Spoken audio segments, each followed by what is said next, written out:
Good morning and welcome into First Take. Thank you so much for being with us. That is the playmaker, Michael Irvin, the Hall of Famer.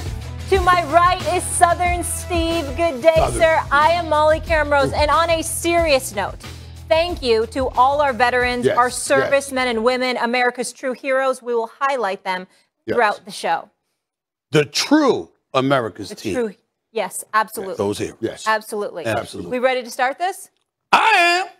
Michael. I am. I don't know about this, brother, but I am. Broncos, Yeah. let's go. It was not the Cowboys' day. Their worst outing this season as the Broncos snapped their 6-game win streak in Jerry's world. That's Dallas' 6-game win streak. Clearly, Dallas overlooked Denver. Dak Prescott 19 of 39 for 232 yards, 2 TDs, in an interception. Dak, your thoughts?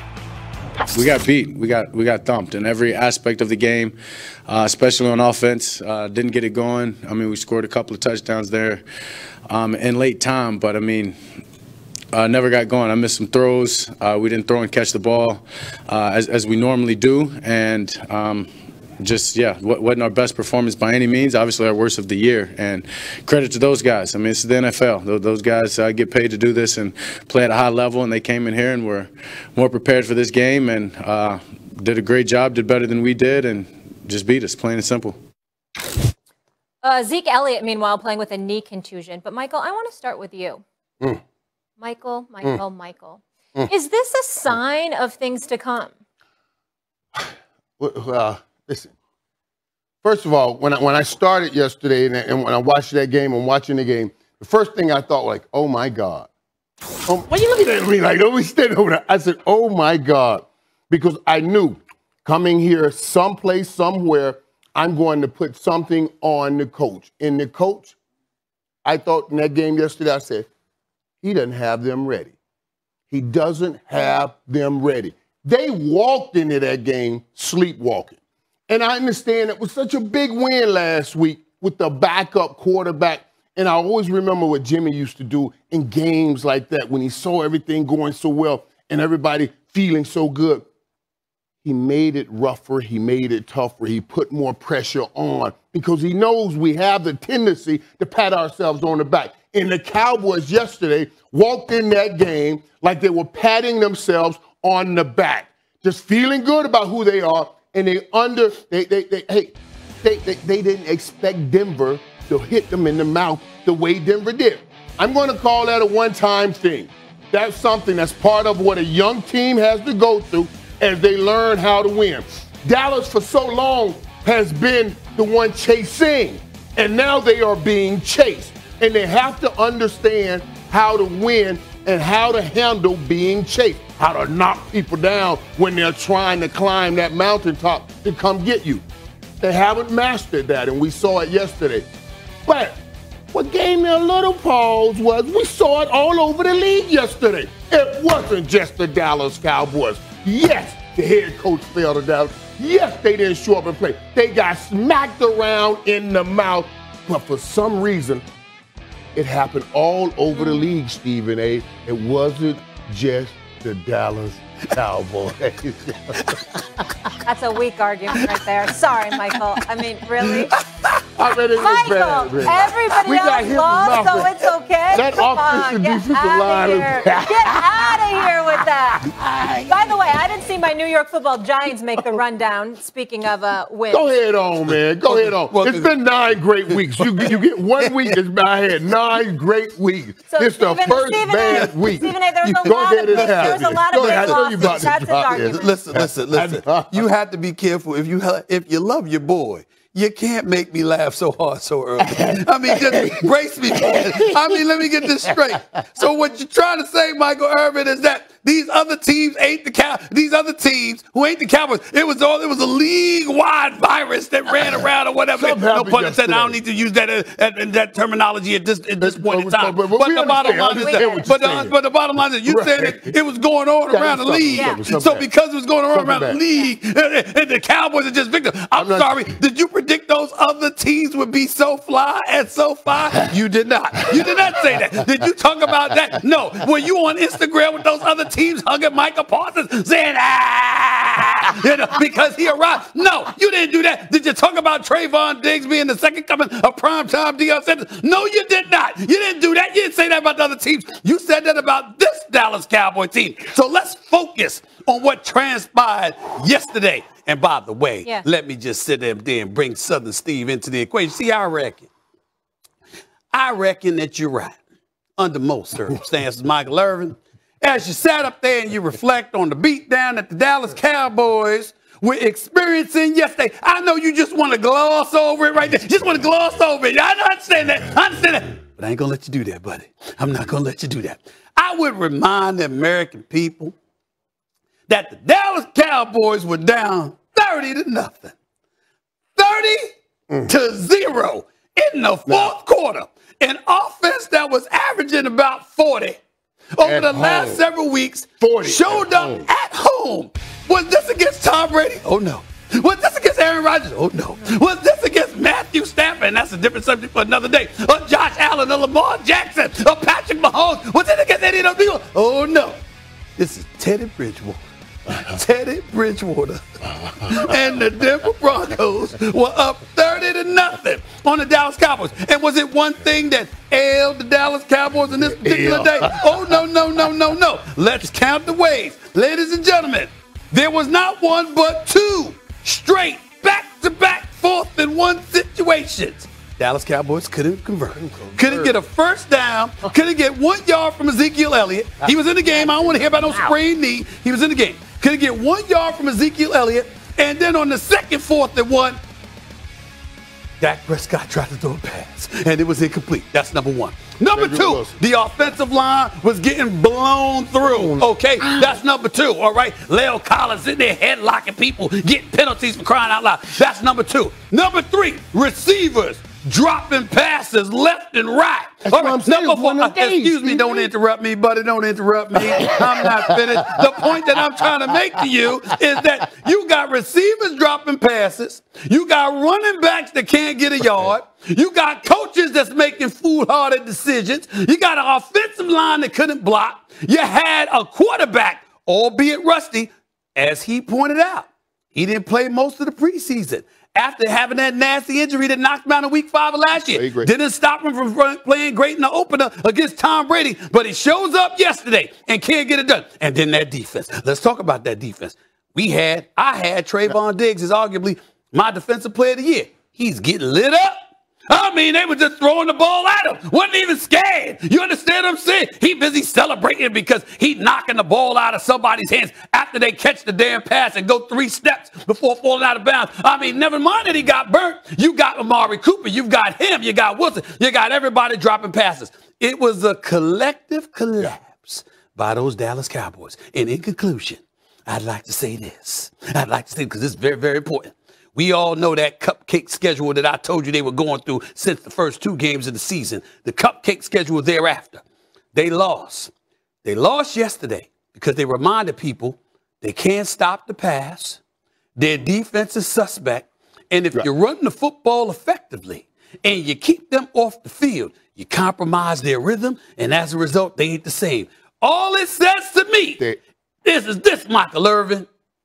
What can go wrong? Oh, God. Oh, please. Will go wrong. Please. And this is just the latest example of what I have to say. You mentioned it, and you said it, and you are correct. That there's no way the Denver Broncos should have won that game yesterday. There's no way you're ever going to see the Denver Broncos again.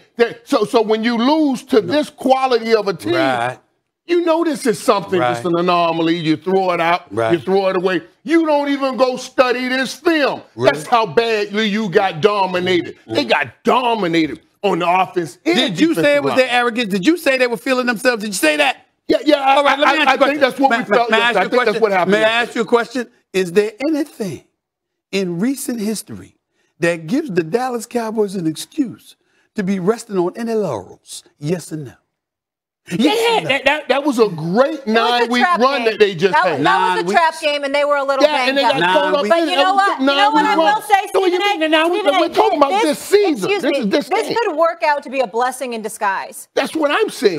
Or that's what I'm saying. Seriously, Stephen A. Or It could be a prelude. Oh my goodness! No, I'm God, no. Let me say this to Molly, since this is Molly Q, because I'm gonna call her Molly Q for the rest of the week, because that's what my man Swagoo, another cowboy, has been calling her Molly Q. I'll be looking for him too. You understand? Keisha, this is a beautiful week. I mean, I got a former cowboy right here. I got Keisha, a former cowboy. I got Swagoo, a former cowboy. I mean, it's just a beautiful, beautiful thing. This week is just beautiful. I'm looking so forward to this week. Here's the deal. Here's the deal, Molly Q. Yes. Come in here, deal. Y'all can sit up there and say it ain't fair all you want to. I have history on my side. Okay. The Dallas Cowboys for the last 26 years have shown that what can go wrong. All right. We talking You got and this is the latest evidence. Thank you very much. You have history, Thank you very much. and Dak Prescott has his story. Really? Right. And it is his not story. over. His story. And His story. Let's move on. Dak I got got to some get history on back. him Once too. Dak get back, I'm just we're saying. going to be okay. I'm just saying. That was a one game Really? We talk about thing. some, we're going to have more on That's this a later. one-game There's thing. a lot of other games to get to. No A Odell, one-game no thing. problem. It is official, gentlemen. Baker Mayfield is a better player without Odell Beckham. I don't know why, but he sure is. Blowing out a good Bengals team, a division rival, 41-16. Baker, 14 of 21 for 218 yards, 2 TDs. Baker, your thoughts on Odell? I wish him well. I really do. Like I said, my feelings haven't changed. I wish him well. You know, that's from a personal standpoint. He's a good friend of mine. I'm worried about the guys in our locker room. I'm proud of these guys, how they were able to focus up despite all the that was going on this week, and how they were able to do their job. We needed that win, and our whole locker room needed that, and they knew that. So when adversity hits, nobody flinched. It was a long week. I'd be lying if I said otherwise, but proud of these guys. Long week. When adversity hit, nobody flinched. I have never been happier to see the president of the Baker Mayfield fan club than today, because this guy is going to be insufferable to my right. Hi, Dan. I like the suit. How are we doing? I'm always insufferable. I'm doing great. I like your cowboy hat. Do you have a pair of Lucchese's? Excuse me? Didn't think so. No. Yeah, boots. No. You don't have any? No, but I can get a pair.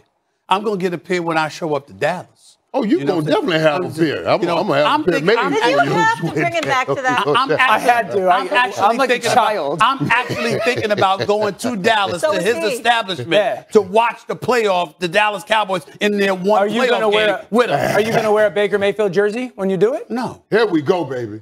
Come on. Let's do this. Tough week for the Baker Mayfield sucks crowd. Let's do this, Dan. Well, who's that? Wasn't me. Dan, talk to me. Did Baker quiet the haters and then some? Absolutely. Most important start in the history of Baker Mayfield's career was yesterday. After the past week and the noise and everybody saying that he stinks and, well, you know, Odell's leaving because of Baker Mayfield, all he does is go out and play almost flawless football and did everything right when it came to decision-making, the type of throws.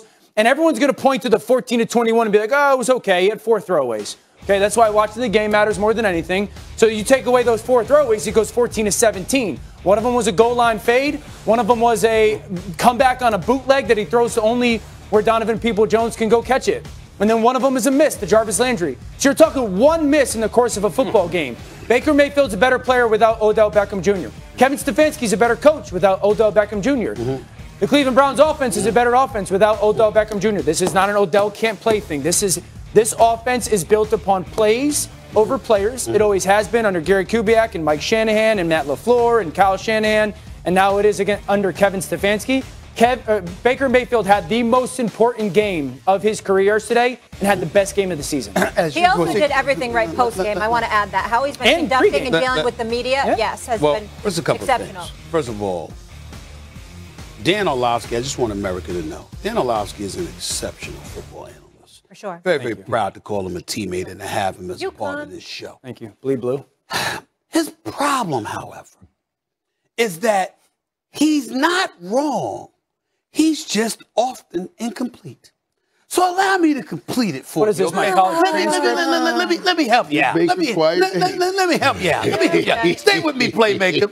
I know with you. Now I'm going to deal with it. I can't wait. I got my marker.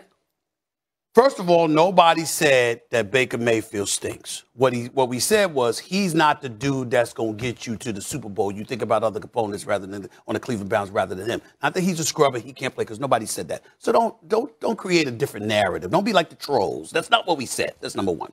Number two. A lot of people. Number two. Yesterday, the pick 6 by Joe Burrow didn't help. Sure. Okay, and Cincinnati wet in the bed after the second we started talking about them being relevant. Then they come out and lose to the Jets. Yeah. And now they get smacked around by the Browns. Let's not forget that reality as well. Okay. The reason why I say you're complete, however, is because here's where Baker Mayfield needs to be celebrated. It had nothing to do with his passes yesterday. Because Nick Chubb did rush for 137 yards, including a 70-yard touchdown run. I mean, Nick Chubb was that dude. Okay, let's not forget that. Here's the biggest reason why Baker Mayfield needs to be celebrated. And y'all both can appreciate this because y'all both played. Did you see the way players rallied around Baker Mayfield? Mm-hmm. Yeah. Did you watch it yesterday? It was like, wait a minute now. This is our guy. See, we've been talking and speculating for weeks. You and Odell are not on the same page. What's the problem? Egos involved. Two people trying to sit up there and act like they're supposed to be the man for the team, et cetera, et cetera. Wondering because Landry's on the team and Baker Mayfield was, in large part, very well liked by guys inside that locker room. Okay. Wondering whether or not Baker Mayfield had alienated some people. We learned yesterday that ain't the case.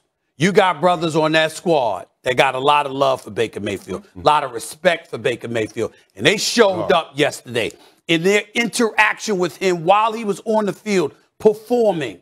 They showed him a lot of love, a lot of respect, a lot of deference. And when you talk to me, it was arguably Baker Mayfield's brightest day. It wasn't because Cleveland won in a lopsided fashion, but it also wasn't because he went out there and threw for 500 yards. You see this kid, you see this cat Peoples balling. This is a guy that you don't see too much of when Odell Beckham Jr. is in the lineup. He had a damn good game yesterday. You're seeing that. We get all of that. But the biggest component to peel from what I witnessed yesterday was the team was like, man, we got love for Baker. Yeah. We good with Baker. Right. Whatever was going on with him and Odell, that's between them two. But as it pertains to this team, we got a lot of respect for Baker Mayfield. And that, to me, is what stood out. Yeah, and it stood out to me watching how hard those guys played for Baker. But the question is, did he quiet the haters? And I'm not the hater. I'm not the hater. I'm with you. I've always been with Baker and on Baker's side, but I don't think this so-called quiet the haters because, as Stephen A. said, you got Chubb running and a great defense. People are, Dan, rather, and here again, I'm with you, they're going to point, well, he only completed 14 passes. You know, the biggest receiver, he only completed three passes to the receiver because we're talking about Odell Beckham a lot. Yeah. We're talking about Odell Beckham a lot. Nobody questioned, can Baker, like I've always said, guide this team because this team has parts around him. The question has been, can he lead this team? Can he take this team? Can he put this team on his right arm and win? And that question will still be out there. Even though, as I've said, I'm with you on Baker Mayfield being the right guy for the Cleveland Browns. No, it's not up there for me. But I would say this, and I think you're right. Like he's a starting quarterback in the NFL. That question is basically the first pick in the draft every week, right? So they want to see him throw for 400 yards every week. Because the expectation with where you were taken, you can't just be good. Right. But I would say this. I don't know, at least in my time being in this world, I've had a louder week in regards to a quarterback than Baker Mayfield had this week. Yeah. A louder week. And to go out and play the way he did does quiet some of the conversation. The reality is this. Without Odell Beckham, this football team averages 400 yards of offense per week. The quarterback's got to get some credit for what that. he did is he confirmed what we thought. That this team is absolutely better without Odell Beckham. They average 27 points a game without him. So the quarterback's got to get some love for that. Time out. I don't know. Hold on. Baker Mayfield, looks, no hating. They won the game in a lopsided fashion. Joe Burrow set the tempo the wrong way. We get all of that.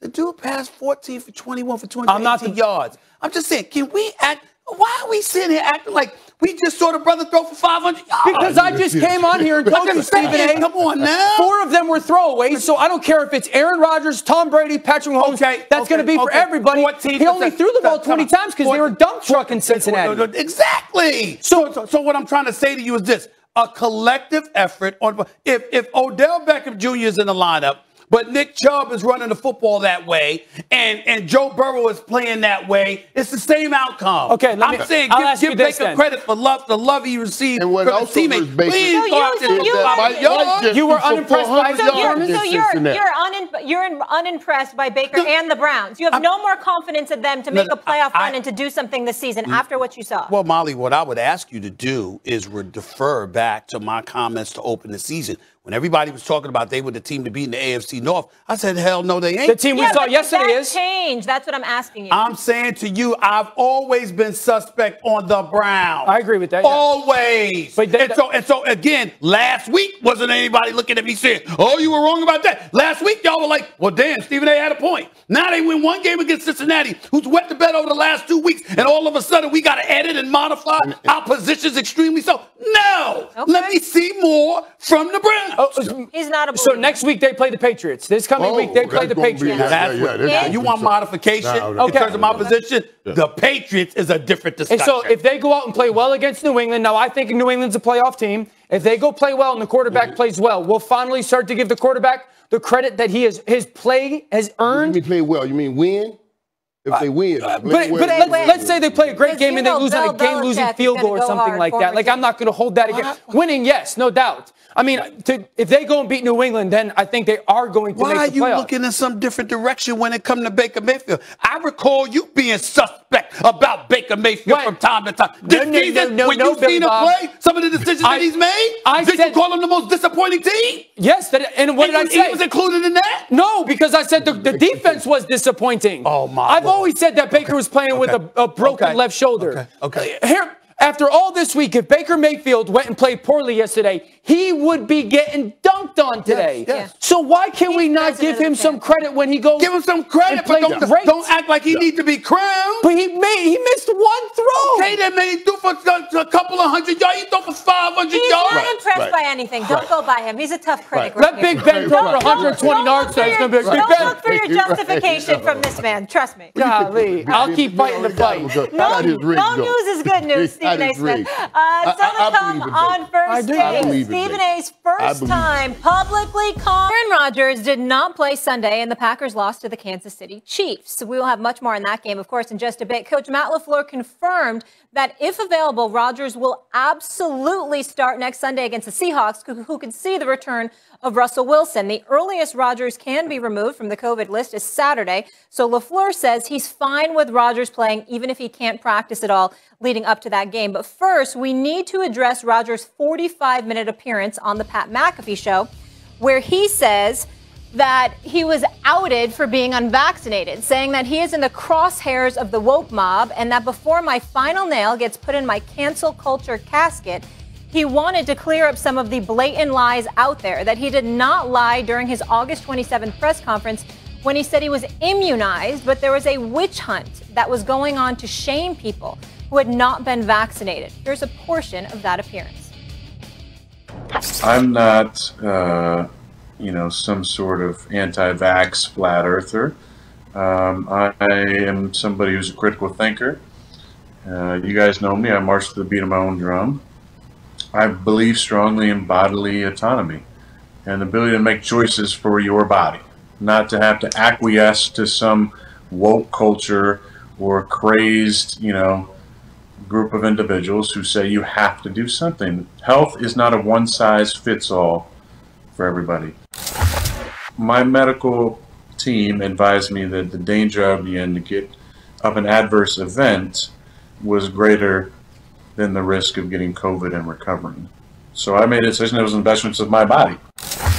So I looked into and talked again to a lot of medical individuals and professionals, and found that there was an immunization protocol that I could go to best protect myself and my teammates. Rodgers also explained that he did not get 2 of the vaccines because he found he was allergic to an ingredient in the mRNA vaccines. and that when the Johnson & Johnson vaccine was pulled back in mid-April, he decided he would not get that vaccine either. Michael Irvin, I'm going to start with you. Did Aaron Rodgers make himself look better or worse by addressing this? He did not make himself look better. I mean, first of all, when he started out, when they asked Aaron Rodgers, they said, "Are you vaccinated?" His answer was, "Yeah, I'm immunized." Mm-hmm. Like, that's a yeah in there. And then I'm immunized. So I'd imagine you meant, yeah, you're vaccinated, yeah. And that helps your immune system. I don't know why you couldn't just say the truth or just say, I'd rather not share that. Just like he just said, I don't want to share everything about what's going on. Health is not a one-size-fits-all. So just say, I'd rather not share that. And everybody would have respected that. Don't go the distance that he has gone to try to deceive or hide and then come back and say, well, I'm a critical thinker and everybody else is wrong but him. That's just absolutely not right. It's just absolutely not right. And absolutely, he does not come out looking better after that interview. Let me break this down to y'all right now. We all know how I feel about Aaron Rodgers. I'm the brother that coined the phrase, he's a bad man. I mean, this brother's special, okay? I love Aaron Rodgers. I'm ashamed of him right now. If Aaron Rodgers is watching this interview Friday on Pat McAfee's show, whatever day, I think it was Friday that he did that interview, you came across as a national embarrassment. There is no other way around it. It was the most embarrassing performance of Aaron Rodgers' career. Period. There is no denying that. Let's count the ways. First of all, as you said, he could have easily come out and tell the truth. The fact that you went on Pat McAfee's show and articulated what you articulated as extensively as you did, you could have did that back in August when they asked you the question. So that's point number one. Point number two, you said you didn't lie. Okay, Aaron Rodgers. How about deliberately deceitful? Does that work? Does that work? Because you knew that you didn't take the Pfizer, the Moderna, or the Johnson & Johnson vaccine, and you knew in the eyes of the NFL, that was the stipulation under which you were declared vaccinated or unvaccinated. So when you told the media yes in answering their question, you said yes first, then you said I'm immunized. You gave the impression that you were vaccinated on purpose. So you were deliberately deceitful. Point number three. Why? Because you didn't feel like dealing with the shrapnel of criticism, or dare I say an intensified probe into why you had declared that you had decided to be unvaccinated. So you couldn't take the heat. Well, how does that translate to other things? I mean, you couldn't take the heat about Green Bay. Were you telling the truth about them? Was you telling the truth about Gutekunst? Was he wrong in how he had treated you after all? I mean, you give one position to the media, and then behind closed doors, you take another position. Who are you, Aaron Rodgers? That's the question, because you brought all of that into the equation. Okay? That's number three. Number four, witch hunt. What witch hunt? Carson Wentz is not vaccinated. Kirk Cousins is not vaccinated. Is there a witch hunt at those guys? I see them playing every week. If anything, they stand taller today than they ever have in their career because they were willing to do what you, Aaron Rodgers, was not willing to do, which was to man up and state your position. Point number five. I personally am sick and tired of all of these ignorant folks out here acting like it's a private matter. No, your medical history is a private matter. Your medical status is a private matter without the issue of the vaccine. But as it pertains to COVID-19, the coronavirus pandemic, you have the ability, according to the scientists, to contaminate other people. You're more susceptible to the virus if you're not vaccinated. Now, does that mean you should have to take it? That's your decision. And anybody that wants to point to Kyrie Irving or anybody else, that's their decision. Oh, by the way, you disrespected Kyrie Irving. I'm no flat earther. That was a direct shot at Kyrie Irving, who has said nothing about you, has not bothered you. And by the way, deserves more credit than Aaron Rodgers because he's willing to man up and stay in his position and cost himself money. Aaron Rodgers is the one that's coming across as wanting the best of both worlds. You want your money. You want to play. You don't want to be prohibited from playing the game. But you also don't want to be subjected to protocols that the NFL has had to institute. And then also, by the way, can we all grow up and understand this is about big business? Why do you think the president of the United States is pushing? And of course, it's a health crisis. Of course, that matters. But the biggest thing is that, excuse me, if you are not vaccinated and you're more susceptible to catching the coronavirus, then inevitably, you may not be able to work. And the more people that are subjected to that, the more it will compromise the workplace in the United States of America, which ultimately has a ripple effect on the economy, which is why they're doing these things. That's why Disney, Walmart, and every big business you can find is bringing the hammer down on these matters because it has the ability to compromise big business. There are billions upon billions upon billions of dollars that people in America have lost. You cannot ignore all of that and say you want to do what you want to do, but you still want your money so you can pay your bills and sustain or elevate your quality of life. It's like, grow up. I did not want to take the vaccine, Michael Irvin, Molly. I did not want to take it. I have my reservations about it. I hear all of these different things. You get nervous. You think about things from an historical perspective as it affects the African-American community. You damn right there's hesitancy. But in the end, you ultimately got to think about what's best. And last time I checked, Jess was at the doctor the other day. You know, they said, Stephen A., you got this shoulder injury, you got this, you got that. Oh, you got to take this medication. I can't recall one single time, Molly, when the doctors prescribed medicine, and I said, let me Google the ingredients, and let me look every little thing up before I take it. There isn't a person in this country that could sit up there and say, I have looked up the ingredients of every single medication that has ever been given to me before I've ever put something in my body. If you did that, I'm not talking about you. But if you haven't done that, shut the hell up. And stop trying to act like, oh my God, right now. To ask us to take something is just ridiculous. It's Michael, not. Before you take us home, Michael, and we'll get in break, I just want to say one thing quickly. It's very irresponsible, especially when you have a platform, to share misinformation about science or protocols. And Mina Kimes was absolutely exceptional on this. I sent you a note right after I watched on NFL Live. I implore everybody to watch that clip. It's online. It's on her Twitter. It has nearly 1 million views, and she could explain it way better than I can. And listen, just Aaron Rodgers and sharing and always feeling like people are coming after him and feeling a need to always say, you know, I'm a critical thinker. I'm a critical thinker. You could say that you're a different guy, say what you want to say. But this right here, after all season, holding everybody accountable, and that's what he did all offseason. He was holding everybody accountable. And guys, nobody's talking about Aaron Rodgers, the football player.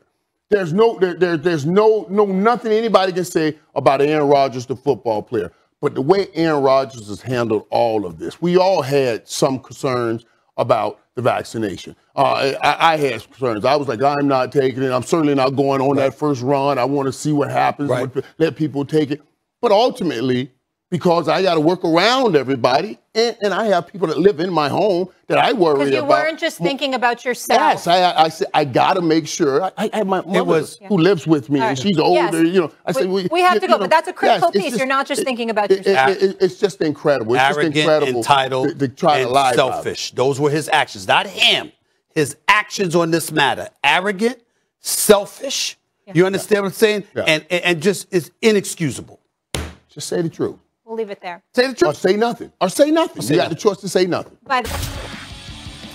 Don't look now, but the Patriots getting hot at the right time with their third straight win. This one on the road, taking down the Panthers 24-6. New England's defense is the real deal.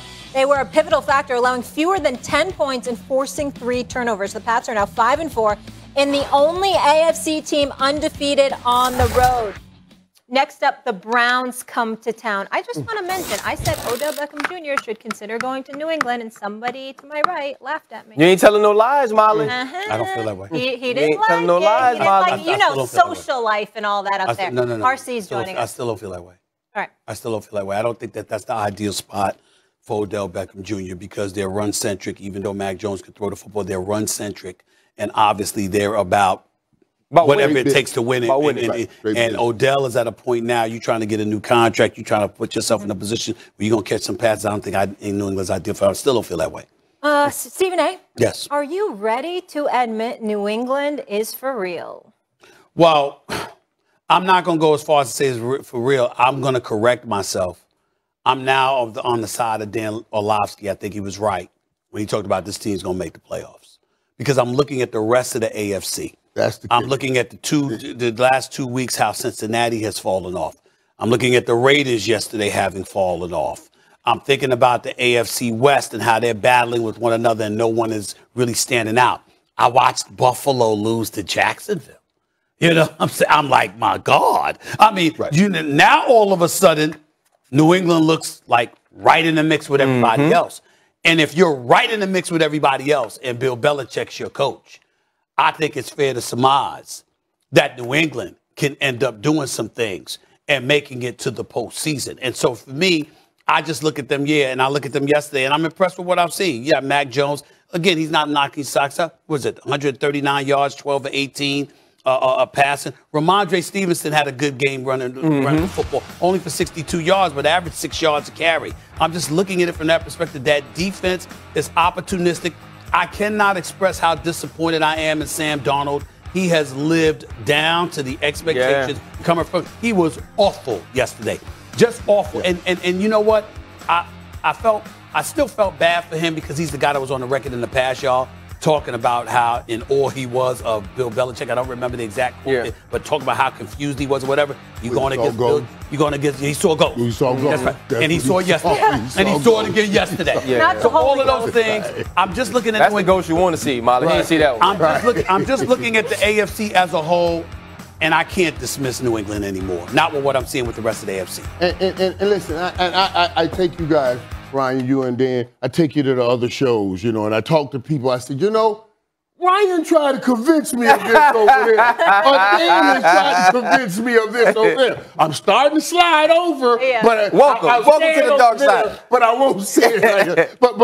But when I look at New England, I say, I can't go over after beating the Panthers. Like, come on, give me somebody. The AFC has shaken up a whole different way than we thought. We thought Kansas City was going to be there. Now that Derrick Henry is out, that opens up some doors. You see teams falling off. You just talked about Buffalo losing yesterday. So you say, wow, nobody plays as clean a football and as physical a football in the AFC like the New England Patriots.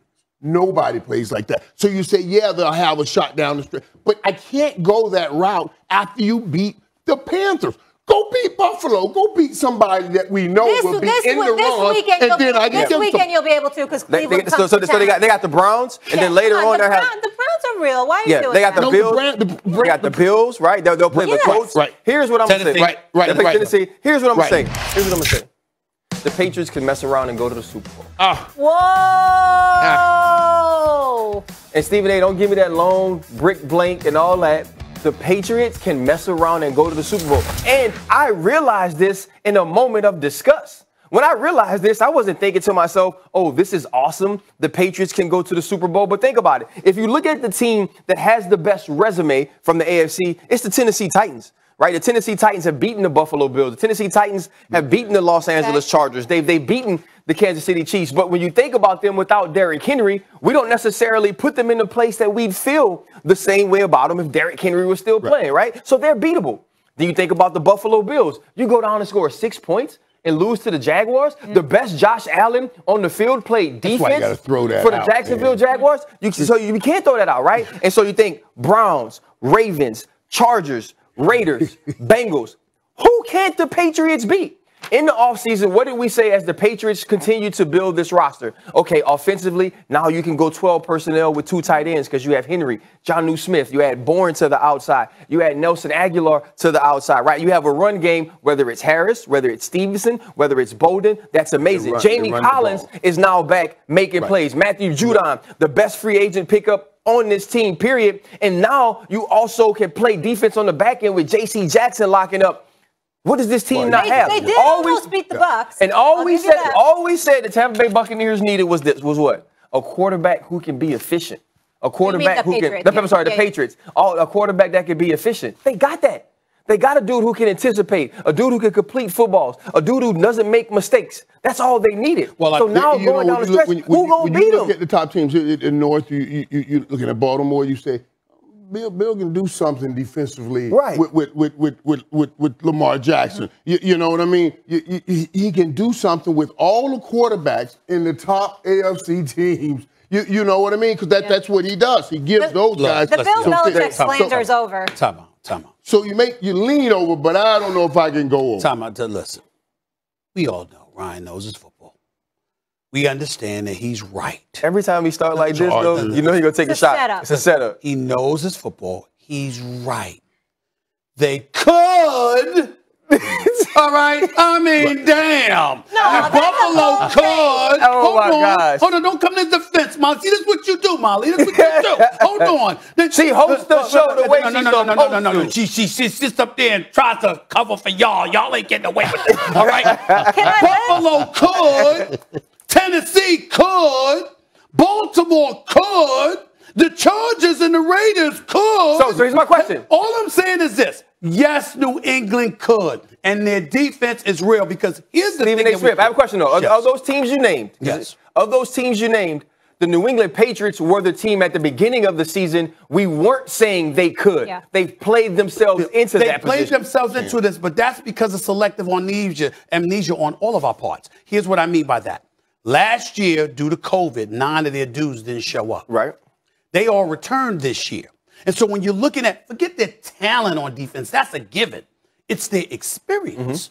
These guys know they've been around and they're opportunistic. And so when you have an offense that appears relatively pedestrian, they can get away with it because the defense keeps you in every game. And their running game ultimately helps as well because they're able to spell for the defense. The defense is able to get its requisite rest so they can get on the field fresh and ready to roll. So that makes them very formidable. But when we look at the AFC, am I picking them ahead of Buffalo? Baltimore?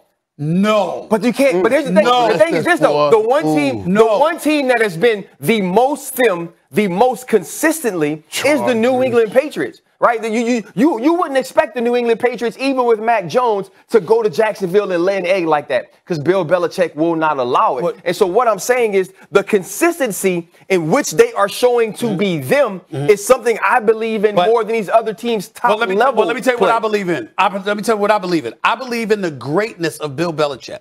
It's so profound and so entrenched in the minds of those other teams, that the team like the Jacksonville Jaguars that you're able to take for granted, you would never do that against New England. So those other teams will elevate their level of play and respond to the challenge against New England. I can kind of rock with you, but not 100%. Why this week? Because it is true. It is the Panthers. Why come out and say that after they beat the Panthers, who are not very good? Well, because we're talking about selective amnesia. You forget they went to SoFi and played Justin Herbert, who we all believe is one of the best quarterbacks in football. Right. And I'm saying, what did you see this week that made you think Super Bowl? It's not about what I saw this week. It's what about I've been seeing weekly. Right. Mac Jones is continuing to get better, but he's also pushing the football down the field when he has to. That was the thing, and that was the question that we have. The run game and the physicality is now showing week to week, and defensively they're being more and more opportunistic as the weeks go by. I think that's a formula for success as the season goes on. Nobody in the AFC has offense that can just run away, that will put Mac Jones in a hard place in the middle of a game. We got to get into a commercial break. You going to ask them, are they picking New England to go to the Super Bowl? You going to ask them that? You just going to let them, you're going to ask them? Are you picking New England to go to the Super Bowl? No, I'm not saying that right now. Are you picking New England to go to the Super Bowl? I never did. Okay. I never did. That's all I'm not on that. But why do you make my ass, though? Good day. Thanks for spending your Monday morning here with us on First Take. We still got plenty more to get to in just a bit. Are the guys concerned for the Bills after what Josh Allen did to Josh Allen? That's just fun to say. And after Buffalo's Al, is there a new team in the AFC the guys trust more now? Plus, we'll get into that ugly Pats-Chiefs game. Who did Michael and Stephen A. learn more about all that ahead in the first hour? But first, the Dallas Cowboys. And I want everybody out there, Cowboys Nation, I want you to know, go get your Super Bowl ticket. Oh, God. Go get your Super Bowl ticket. You denounce all your hate for the Cowboys right here, right now. You Cowboy fans out there can kiss my you-know-what. I can't stand y'all. I am allergic to making such proclamations about anything Dallas Cowboys and the best. Number one on the list, number one, the Dallas Cowboys. The Dallas Cowboys are the number one team in the National Football League. I know what he's doing to me, Jeff. I know he's setting me up for failure. Oh, look at this. I wanted to wear the hat this segment. You want to start? Man, I tweeted yesterday that I didn't even want to come on this show. I know. Now, why would that be, buddy? Because I knew Southern Stephen A. was going to show up. Well, you know, I just think it's important that we understand a couple things while we're sitting here talking about these Cowboys. When did Southern Stephen A. get a lisp? I don't know. I have to tell you that as we sit here and we reflect on the kind of things that's been happening to the Dallas Cowboys right now, I think we got to take into proper consideration what we witnessed yesterday. What did we witness? Very, very important. Very, very important. What was it? Okay. Number one, they got the brakes beat off. That's very, very important to put on that. Because they've been rolling right along, moseying right along for weeks. We've neglected to point out how porous that defense has been against the pass. For weeks. We sat up there and we said, excuse me, they ain't that vulnerable because they could score buckets on anybody. We used that word. We used that phraseology. That's what we did, Ryan Clark. That's what we did. I even heard you allude to that one time on RCDC. That's your podcast. That's your podcast extraordinaire with you and the great Daniel Cormier. I heard you talking about him. I understand. You see, what you got to pay attention to is that the little nuggets that the Dallas Cowboys will throw out there when they're struggling. Okay. It's not an aberration. It's a premonition. Oh, God. It's an indication. It's an indication of things to come. Okay. This is what we're talking about here. So, let's fantasize here for a second. And let me show you how confident I am. Come on here, Molly Q. Come here, girl. I want this. Come here, girl. You take that hat. You look mighty fine. Southern Stephen A. You look mighty fine there, right there. Way to go, girl. Look a lot better on you than it does on me. But let me tell y'all something. Okay? Ryan Clark, I'm glad you're here for this segment. His, man. Understand. He's been waiting on this. Yeah. What has happened? All I've been saying, just wait. Be patient. Because somehow, some way, they're going to show you something. So when you watch Teddy Bridgewater throw the football that way yesterday, could Tom Brady, Matthew Stafford, Aaron Rodgers do that against them? I reckon they can. When you watched Ezekiel Elliott not be able to convert on a 4th and 1, can Green Bay, can New Orleans, can Los Angeles, can Tampa Bay neutralize that? Oh, yes, they can. When you watched Trayvon Diggs get smoked the way that he did, even though I like that brother, and he's got tremendous potential. I don't want to dig on the Diggs because I like Diggs now. You don't want to dig on the Diggs? I don't want to dig on the Diggs. I like Stephon, I like Trayvon, okay? I love them both. But when you saw what you saw, are you trying to tell me that can't happen to the Dallas Cowboys against worthy opponents? My point is, what they showed you that they're vulnerable to is exactly was waiting for them down the pipe. And as a result of that, he can sit up here and stick out his chest all he wants to. But in the end, all I wanted was a moment for Dallas Cowboy fans to get very, very nervous, for them to recognize that no matter what we're seeing, oh my God, what if this is just an aberration? What if this is just something to set us up for the fall? He's trying to break what we saw last night, what we saw yesterday, was the spirit. Look at him.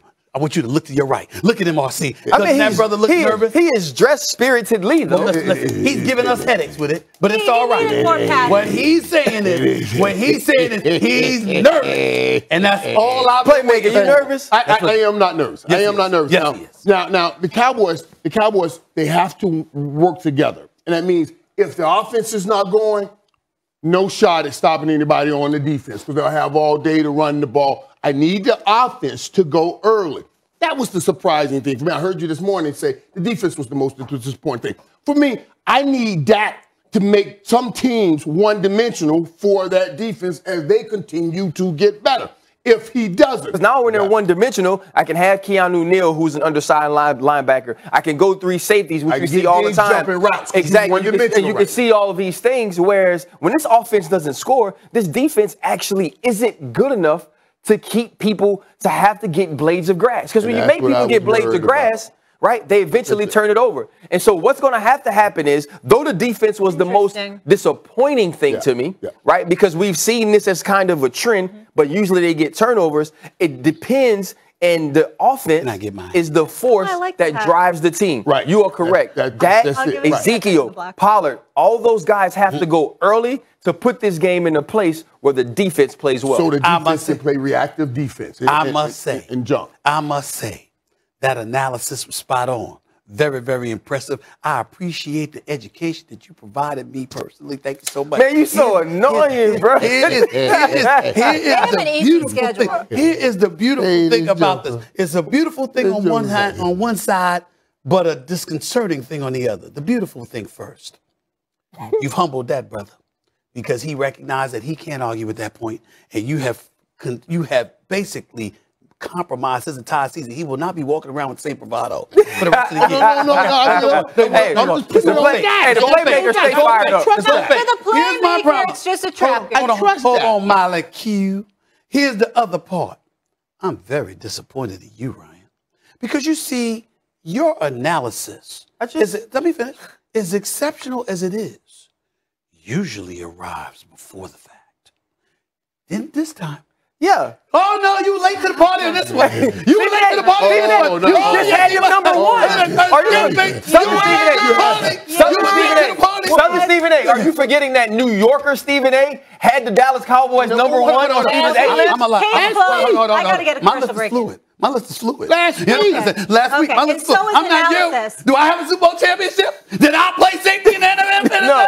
Was I there? So you could be wrong? That was you. That was you. On first take. I didn't do that. We can roll the bumps, guys. I didn't do that. Come on, man. Back of the Pittsburgh Steelers, and I just want to send a big happy Veterans Day to all the veterans, the people that have served this country to give us all the amazing freedoms that we have. We love you and thank you for everything that you've done.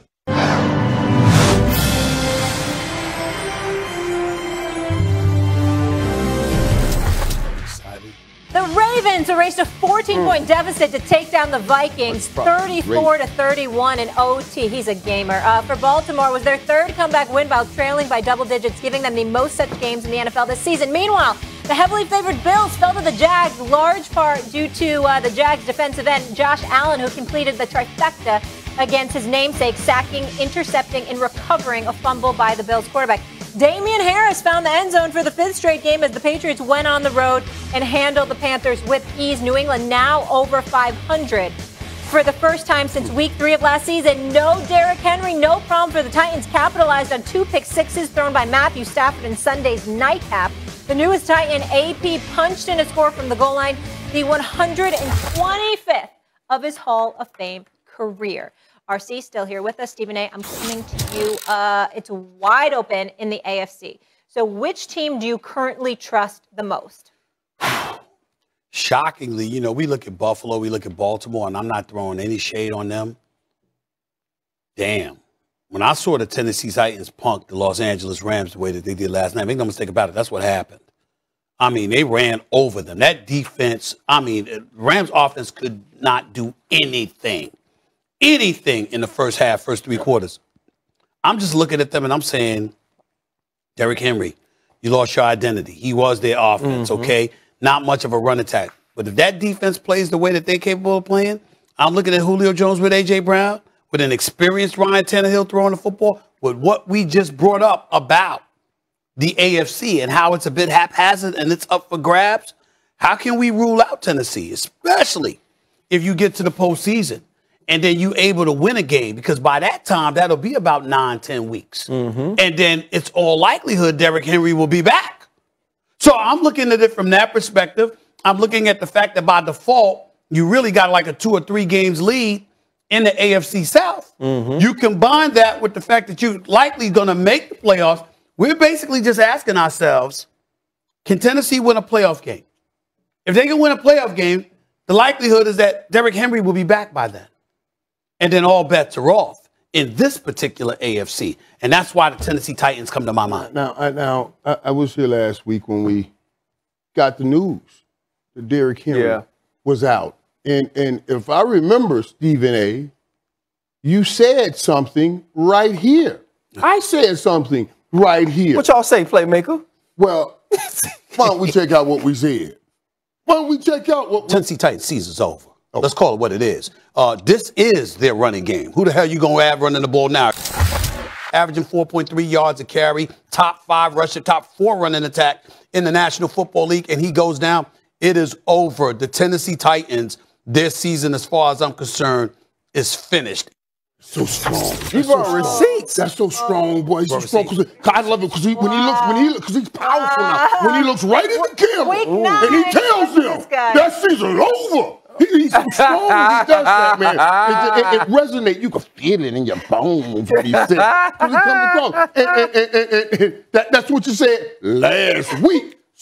Last week? He's a 1 week. But Playmaker in mid-season form, calling for sound and everything. I like this. He brought receipts. I like this. Do I get to respond? Absolutely. Brian Clark, here's what Michael Irvin left out. That same segment, I said, I ain't saying they ain't going to make the playoffs now. I said their Super Bowl aspirations have come to an end. That's what I said, number one. Number two, in my soliloquy that I just gave, I said, excuse me, they get to the playoffs, Derrick Henry comes back, we can't rule out nothing. The originally... Stephen A., that don't match. No, it does match. Because my point to you is this. I said last week when I said that, they're going to make the playoffs, which I'm still saying. And if Derrick Henry gets back, then, excuse me, that argument is rendered null and void. Ha-ha. My emphasis is Stephen A., ha-ha, I make my own rules for the debate? No, is that what that means? Is that what ha-ha means? I'm just telling you. Is that what ha-ha means? Did you see the whole segment? Is that what ha-ha means? I just saw the clip. In the clip, Stephen A. In the clip. He swindled. He manipulated it. No.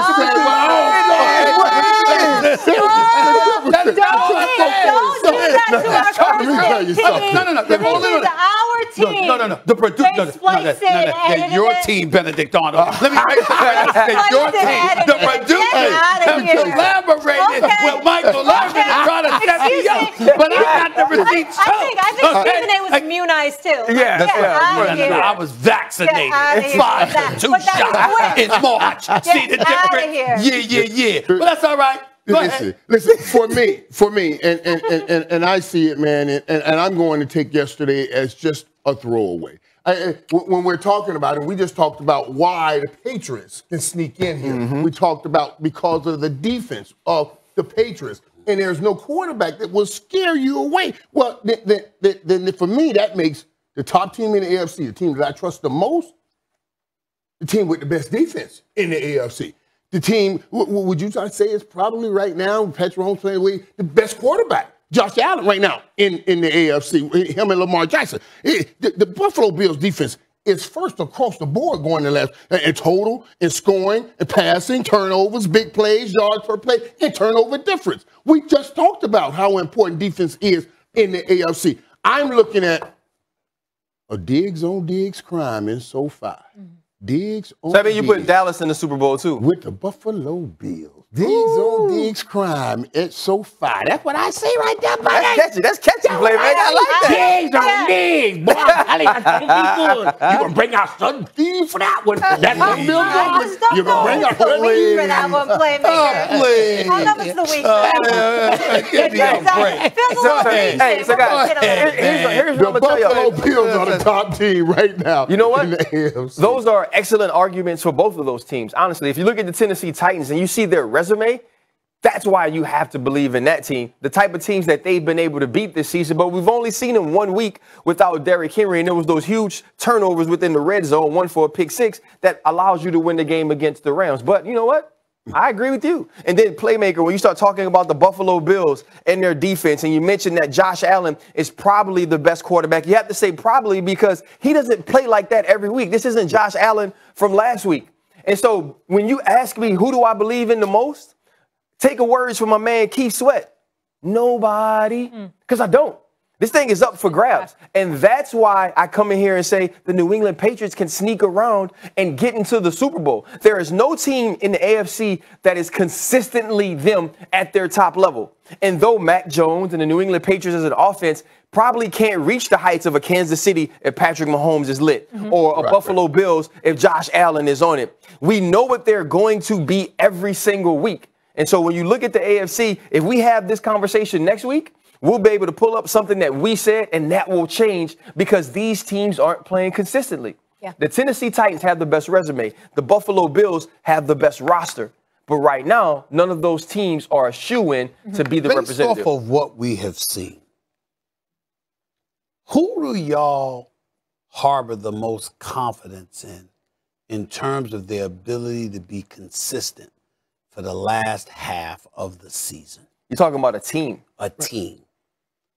We first got to give some love to Baltimore because we talk so much about Baltimore. But they're so risky. No, because the coach is the quarterback. And you see them. 100%. Those two people, Molly. But the one thing that we talked about for a long time, hey, can you get behind? Can you come back? And he's done that consistently. They're 3-1 when trailing by double digits. Right. It concerns me that they get to overtime, but at the end of the day, they pull it out. And it's Harbaugh and it's Jackson. And at some point, we got to give them credit for that. And my whole thing is, man, when I see Baltimore, it's like, okay, I'm starting to see Marquise making plays. Some plays. Making plays. He's making It's plays. not all about deep balls. Yesterday, there were 2 comebacks that he caught, and he got catch and run that were huge plays in that game. Right. We caught the crook, came back in, running. He's making plays, and it says something. I mean, Baltimore's in there. You got to give him credit. So I would have Baltimore in front of Tennessee. In overtime. I would still have Baltimore in front of Tennessee. You just see too many instances where it's like, okay, how many times are you going to find yourself in this situation before you have to get yourself out of it? It's just shaky. So you're going Bills?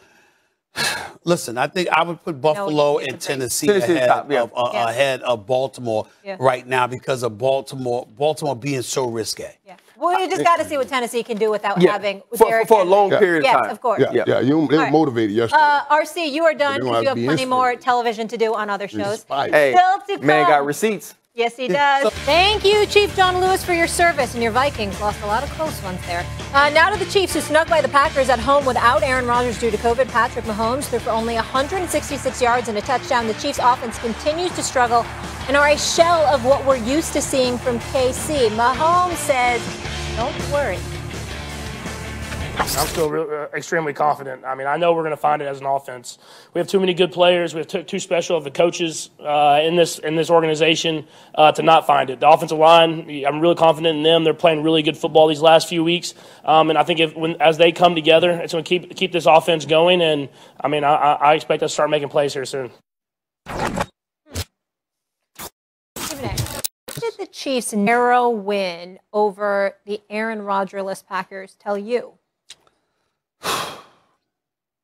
That they're not what they used to be. I'm not seeing Tyreek Hill gain the separation that he used to get. I'm not seeing anybody else truly stepping up. Don't see much of a running game. Don't see much in the form of weapons outside of Kelsey and Tyreek Hill. The innovative play calling, that Eric Bieniemy and Andy Reid has been praised for time and time again. They seem a bit more nervous and less secure than they have in the past. The defense, don't give me the defense yesterday. I could care less. Congratulations to holding the Green Bay Packers to 7 points. You better had, because Jordan Love clearly wasn't ready. That's not to throw any shade on him. It was his first start. We understand this. The NFL is a different level. We wish him nothing but the best, and I think as time goes on, we'll see him continue to develop and get better and what have you. But there was a lot of throws that he missed. There were a few times where he seemed a bit nervous and then over his head. And Kansas City's defense, recognizing that they were going up against a novice, performed the way that they were supposed to perform. But as far as I'm concerned, the fact that you want to give Green Bay Packers defense props for holding Kansas City to 13 points, I'm cool with that. The problem is we've been lamenting what we've been seeing from Kansas City's offense for weeks, long before the Green Bay Packers ever arrived yesterday. And that's why they're more of a story than Green Bay's defense is being more the story. In the end, I just think that we've learned that Kansas City, we just look at a team that obviously has the capability of making noise on any given Sunday playmaker. But I'm of the mindset that there's not a lot of reason to stick out your chest and have a lot of confidence in the Kansas City Chiefs offense. They are not the juggernaut that they once were. And no matter what they say, and I hear Patrick Mahomes, I hear what you're saying, until they get in a game and drop about 40 on somebody, they are not confident in that offense, because that's what they used to do. That's what they're used to doing.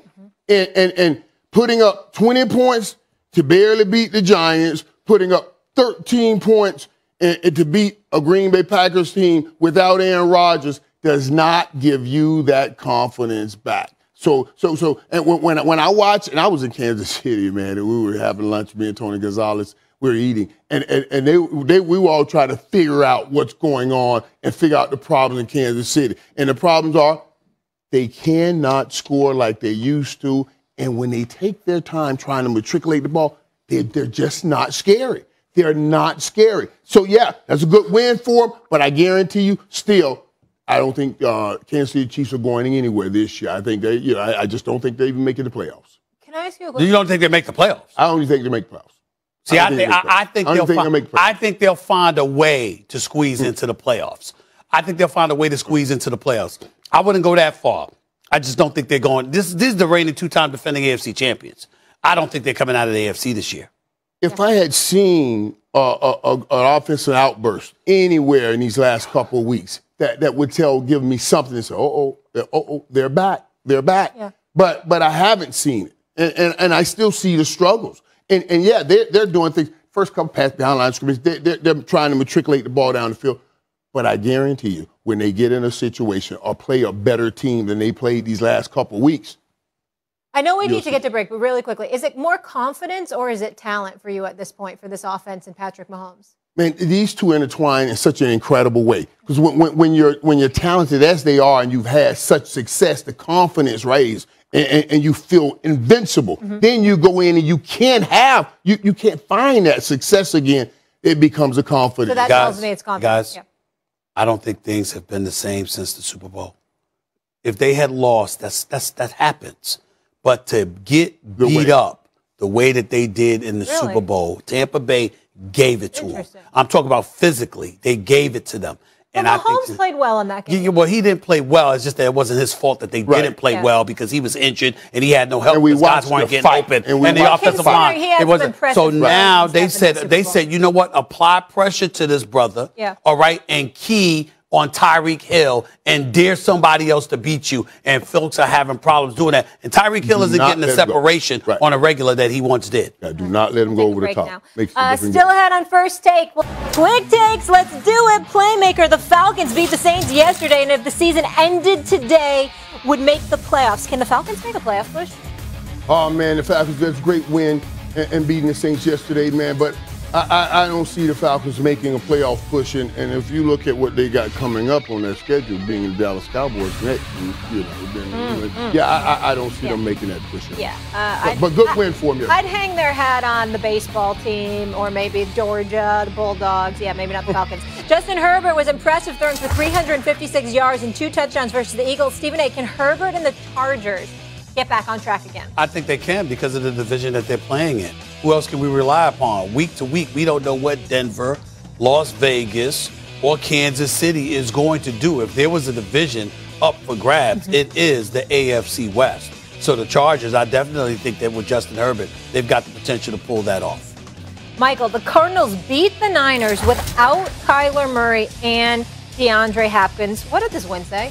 I was surprised that they beat the Niners without those two monsters on the football field. But I think this puts that shine back on the Cardinals after that loss that Thursday night, the game that I was at, to Green Bay without Devontae Adams. A little shine came off. But winning yesterday without their 2 stars, that puts the shine back on, puts them back towards the top of the NFC. Sunday, full of upsets as 2 of the top teams in the NFC lost games they were favored in. The Rams took an L to the Titans at SoFi, and Stephen A.'s Cowboys were taken down by Teddy Bridgewater and the Broncos. Stephen A., last week you had the Cowboys as your top team. So are the Cowboys still the team to beat in the NFC? Number 1. They were number 1 last week. Yeah, number 1. Well, Steep fall. I'd like to educate y'all about something. Very, very important that you understand this. The only thing that's constant in life is change. True. As things stay the same, they always change. We understand that. Can't stay still. Got to progress. Got to modify. Got to adjust. And when it comes to the A-list, remember, it's fluid. It's fluid. So the Cowboys might have been the team to beat last week, but I think it's safe to say we don't need to be calling them the team to beat right now, because this past weekend, what did we see? We saw Dak look quite ordinary. Matter of fact, one would argue it might have been the worst performance of Dak Prescott's career. Brother didn't even have that. I mean, it was awful. I mean, he had over 140 yards passing in the fourth quarter. What about what he did those first 3? It was an atrocious performance by Dak Prescott, who didn't look like he was worth all that money that he got paid. That's number 1. Number 2, Ezekiel Elliott. That's your $90 million man. He ain't in Cabo no longer. He's on the football field in uniform. Now, I'm saying he's not 100% healthy, and we get all of that. You can't get 1 yard on the 4th and 1. You Ezekiel Elliott. What the hell happened to that? All right. Number 3, we got CeeDee Lane. We got Amari Cooper. We got Wilson. We got Schultz. We got all these dudes dropping passes all over the place like hot piece of butter or something. You understand what I'm saying? Oh my goodness, can't hold on to this. And then we get to that defense. Just when we were talking about Michael Parsons, just when we were talking about Trayvon Diggs, because I love the Diggs. Diggstown, USA. Stephon Diggs, Trayvon Diggs, all right? Diggs going to be in SoFi. That's according to this man right there. What happened? What did they do? Not only was Trayvon Diggs getting smoked, they were targeting Trayvon Diggs. They were relying on his lack of discipline. They were relying on him saying, let me get off this coverage. Let me try to make a play. You know why? Because he's playing for Big D. And see, Molly, this is where people don't pick this up. And Michael Irvin knows this because he's guilty of this. This man has contaminated this 3-time Super Bowl champion, this Hall of Famer. He has contaminated the Cowboys. Let me tell you how.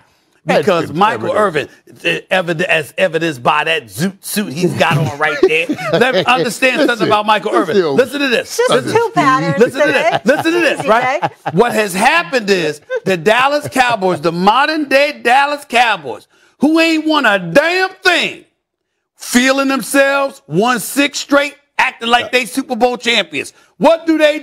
They go out there and they wet the bed. See, here's what happened, Michael Irvin. When you talk about Diggs or anybody else, you got this dude addicted to making plays because obviously he likes hearing his name. He likes people giving him that kind of shine. And you want that, right? You want that. Well, opponents are relying on that lack of discipline in favor of trying to be a hero.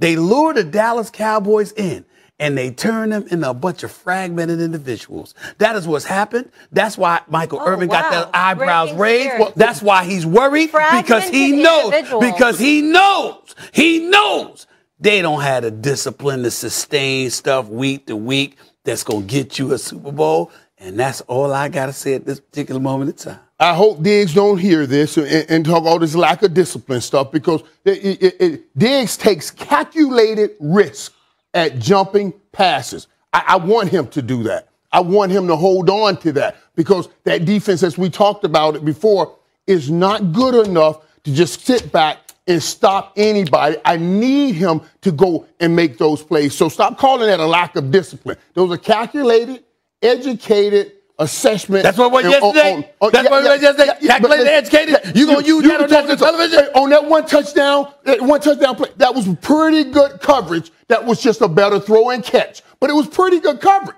He was right there, and and that was a double move. So it wasn't like, okay, lack of discipline, they just beat him on it. He was right there. I want them to keep. Yes, Molly, to answer your question, they are still the team to beat in the NFC. Now, we just talked about the Cardinals. I think the Cardinals are still up there as one of the teams to beat. But the Dallas Cowboys had a tough loss too, though. Right. They're coming off. But I think the Dallas Cowboys are still the team to beat right now. You're not going to get, and you said it, Stephen A., you're not going to get Dak playing like that anymore. That was the worst game that we've seen Dak play in as long as we can remember, and it will not happen again. And that's why they still team beat. I just want to make sure I get clarification for the record. Are you saying that when that brother Patrick burnt Diggs, that Diggs was right there? Is that what you said? Yeah, Diggs was that was good coverage. It was good coverage. And he even turned to see. He turned, and the ball just went right out. He turned to see, and it was out of reach. But you act like a discipline, like it was a busted coverage or anything. This is the NFL. You're going to get beat. Deion Sanders got beat. I see you tried to play Deion Sanders got beat. When did Deion Sanders get beat? What footage do you have? What evidence do you have? Because y'all both my brothers now. He done committed a crime. He just committed a crime on national television. You showed me the video where Deion Sanders got beat. He just took some people down. He was falling a little bit. When did Deion Sanders? There is no man that ever played in the NFL that has not gotten beat. I have been around for a long time. Show me a video where Deion Sanders got beat. Oh my God! Where's that video? Where is it? Plenty video. You can punch it up. Michael Irvin beating Deion Sanders. It'll come up. Not like that. Not like that. He has been beat. And Diggs, don't listen to this stuff, Diggs. Keep playing your game. Keep doing what you're doing. Keep making those calculated, educated risks at getting intercepted. Let me tell you something right now. Let's get back to the project. I see you beat with Deion Sanders with something underneath. Ain't nobody get by Deion Sanders like Patrick did against Dick yesterday. Ain't nobody you run by him now. Ever. Still you better apologize. Boy, do we salute you. Shout out to the brave women and men at MacDill Air Force Base in Tampa, as well as all of our military and veterans. We thank you for your service. You are the true heroes. Now back to some football. Lamar Jackson made some history in the Ravens' overtime win over the Vikings on Sunday, notching the 12th 100-yard rushing game of his career, moving past Michael Vick for the most such games by a quarterback in NFL history. Lamar accomplished that feat 8 games into his 4th NFL season, while Vick did so in his 7th. Stephen A., the AFC wide open. We've been talking about it all morning. Is this Lamar's best opportunity to win a Super Bowl? I believe it is. I believe it is, because think about this. Over the previous 2 years, we knew that Kansas City was a juggernaut. Brady was still in New England, not last season, but the season before that. The Pittsburgh Steelers were a bit more relevant than they are now, even though they're climbing the ladder. And Tennessee and Indy were still relevant as well. And so when we look at it from that perspective, there was a lot of roadblocks because you combine all of that with his youth. This year, Kansas City suspect. Tennessee because of the absence of Derrick Henry suspect. New England because there's no Tom Brady. Buffalo because of its youth. Pittsburgh because of its aging quarterback. Cincinnati because of its youth. Chargers because of its youth. The Raiders because they're the Raiders. There's question marks all over the AFC. And nobody's questioning the greatness of Lamar Jackson. So in light of that, that would make this the best year he's had, the best chance he's had in his young career to get to a Super Bowl. And let me tell you what, and let me piggyback that right fast, why it's so important for him. this year too now because those teams that are in front of him, Patrick Mahomes, are out.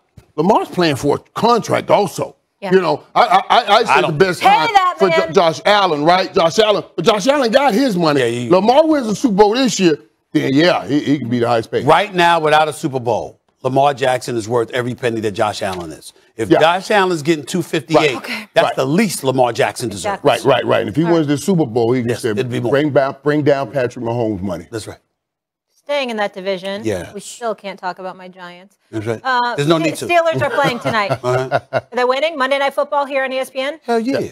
Steelers, hell yeah. Against the Bears? Against a rookie quarterback with a suspect offense at Pittsburgh. Right. There's no excuse to lose this game. Now, even though Chicago's defense is real. You didn't say they're winning. You just said there's no excuse. They're winning this game. They're winning this game. And that's the only guy I owe an apology to is Mike Tomlin, is because he's putting something together over there. And I said something early on this season. I'm not going to say anything more. Pittsburgh will win tonight. Okay. Mike Tomlin, keep doing your thing, buddy. Yes, we have time for the Giants. Shout to Xavier McKinney. Breakout game. Devontae Booker looked good. And there was only one fumble by Daniel Jones, and he was blindsided. So I'm not going to hold that against him. Big win. Big Blue. Xavier McKinney. I see you. She's loyal. She's loyal. I'm sorry. That's what it is. Very disrespectful. She's so and we didn't even make it into quick takes. All right. Hey, Michael. I see you. How about them Cowboys? How about them Cowboys? This 1 week.